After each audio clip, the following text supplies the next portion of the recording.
ఈ భువనగిరి జిల్లాలో భువనగిరి నియోజకవర్గంలో నాతో కలిసి 2001 నుండి ఉద్యమంలో పనిచేసి ఇక్కడ గులాబీ జెండా నిలబెట్టిన ఉద్యమ సహచరులు అనేక మందికి మీడియా మిత్రులకి అందరికీ నా నమస్కారాలు.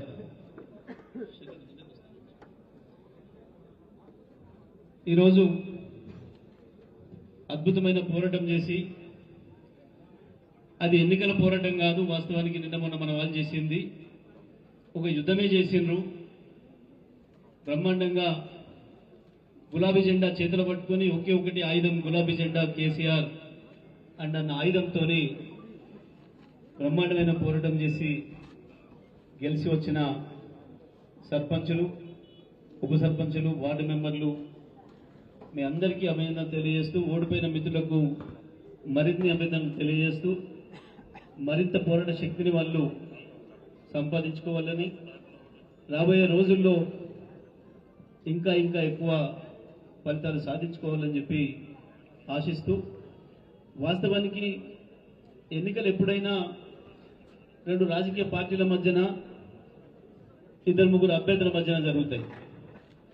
ఎన్నికలు అనేవి ఎప్పుడైనా సరే భారతదేశ చరిత్రలో, తెలంగాణ చరిత్రలో. కానీ మొదటిసారి చూసినాం మనం ఒక ఆశ్చర్యకరమైన పద్ధతిని. మనం కేవలం ఒక కాంగ్రెస్ పార్టీతో కొట్లాడలేదు. కాంగ్రెస్ పార్టీ, పోలీసులు, కొంతమంది అధికారులు, ఆ ముగ్గురు ఒకవైపు టీం ఉంటే ఇంకొక వైపు కేవలం బీఆర్ఎస్ సైనికులు ఉన్నారు. వాళ్ళు ముగ్గురు మనం ఒక్కరం ప్రతి చోట. దురదృష్టం ఏంటంటే అక్కడక్కడ ఎన్నికల సంఘం అధికారులు కూడా అందులోనే చేరింది. ఎన్నికల సంఘం అధికారులు కూడా దాంట్లోనే చేరిండ్రు. ఓట్ల లెక్కింపు రోజుకు వచ్చేటప్పటికి అది కూడా బయటపడ్డది. అనేక చోట్ల మన గెలిచిన సర్పంచుల ఓట్లను తీసి బయట వేయడం, ఓట్లు తక్కువ లెక్క పెట్టడం, మనమే 2, 3, 4 మెజారిటీ వచ్చిన కాడ వాటిని కింద పడేసి వాళ్ళు ఎక్కువ వచ్చిందని చెప్పడం, ఒకటి ఎక్కువ వచ్చిందని చెప్పడం. ప్రత్యేకించి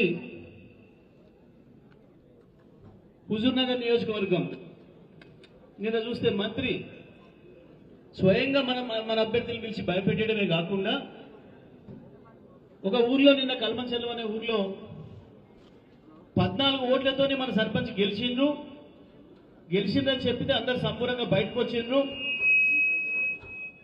కొట్టుకుంటున్నారు. 45 నిమిషాల తర్వాత మళ్ళీ రమ్మని చెప్పి పంపారు. మీరు ఏజెంట్లు అందరు రావాలి, దేనికి అంటే మళ్ళీ లెక్కింపు చేయాలి, పైనుంచి ఆర్డర్ వచ్చింది, మంత్రి చెప్పిండు అని చెప్పి. మన వాళ్ళు పెద్ద ఎత్తున పోరాటం చేసిండ్రు. బ్రహ్మాండంగా రీకౌంటింగ్ వచ్చేది లేదు, మీరు ప్రకటిస్తేనే మర్యాద, లేకపోతే మాత్రం దీని అంతు చూస్తాం, ఇక్కడి నుంచి అధికారులను కూడా పోనివ్వము అని చెప్పి వార్నింగ్ ఇచ్చి, నేను రాత్రి 12 దాకా నేను కూడా మాట్లాడిన తర్వాత చచ్చుకుంటూ రికౌంటింగ్ లేదేం లేదని చెప్పి మళ్ళీ ప్రకటించి పంపారు.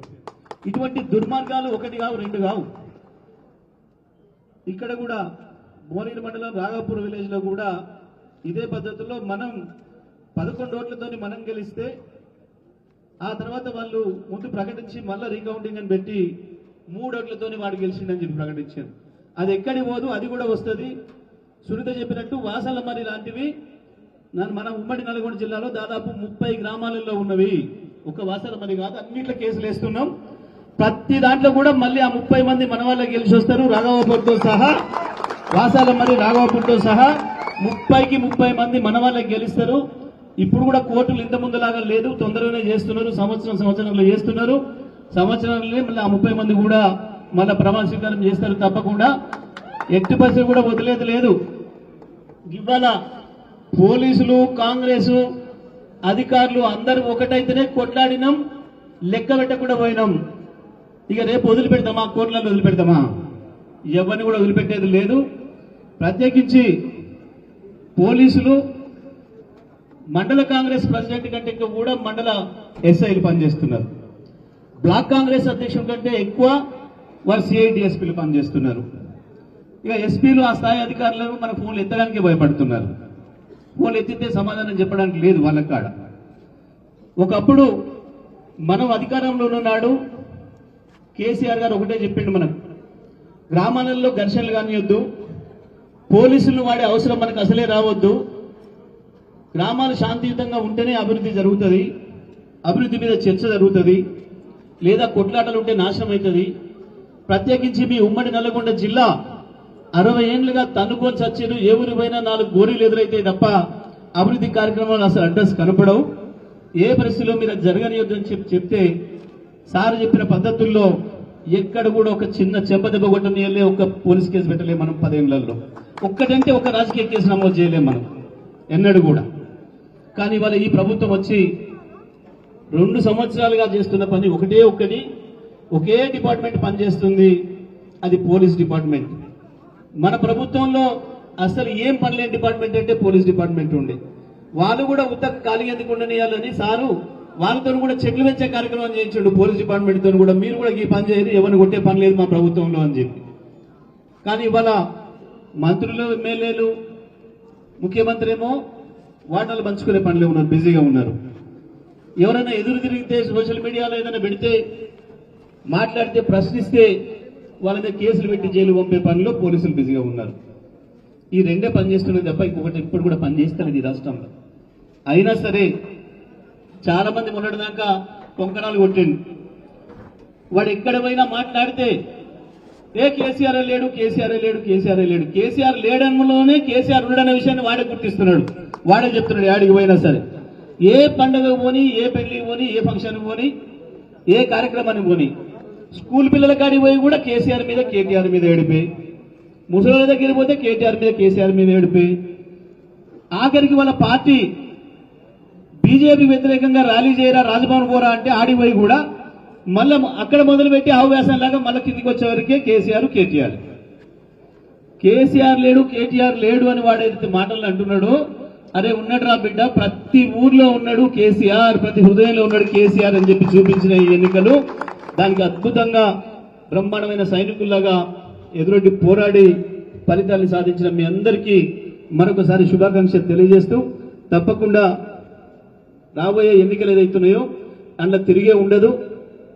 ఇవాళకి అర్థమైపోయింది, పోలీసులకు కావచ్చు, పై అధికారులకు కావచ్చు, సెక్రటేరియట్లో ఉన్న అధికారులకు కూడా అర్థమైంది.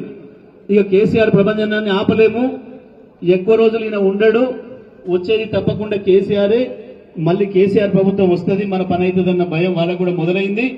కాబట్టి రేపు వచ్చే ఎంపీటీసీ, జడ్పీటీసీ ఎన్నికల్లో కూడా నిన్న మొన్న చేసినట్టు చేయరని ఆశిస్తా ఉన్నా. సుంటే చెప్పినట్టు, కిషోర్ చెప్పినట్టు పింకు బుక్కులు అవుతున్నాయనే సంగతి వాళ్ళకు కూడా తెలుసు. ఇప్పుడు చదువుకుంటారు, రేపటి నుంచే మీరు చూడ్రి, పోలీసు వాళ్ళ పద్ధతే మారుతుంది, మిమ్మల్ని పలకరిస్తుంటారు. వాడు ఎస్ఐ గాడ మీకు ఫోన్ చేస్తుంటాడు, తప్పకుండా మీ సర్పంచ్లకు ఫోన్ చేస్తుంటాడు. ఇప్పుడు దాకా తప్పులు చేసినోడు కూడా దారికి వస్తారు, ఏం సందేహం లేదు. మనం ఇదే పట్టుదలతోని ఇంకా ముందుకు పోదామని చెప్పి తెలియజేస్తూ, మరి మేము అడగగానే కొత్తగా గెలిచిన సర్పంచ్లను మీరు అభినందించాలి అని చెప్తే తప్పకుండా జిల్లాగా మాకు అవకాశం ఇవ్వాలి అని చెప్తే మొట్టమొదట మన యాదాద్రి భువనగిరి జిల్లాకు ఒప్పుకొని ఇక్కడికి వచ్చినందుకు పెద్దలు కేటీఆర్ గారికి నేను ఈ జిల్లా తరఫున మనస్ఫూర్తిగా ధన్యవాదాలు తెలియజేస్తూ, మరి వారు నిజమే సుంతే చెప్పినట్టు పెళ్లి రోజు అయినప్పటికీ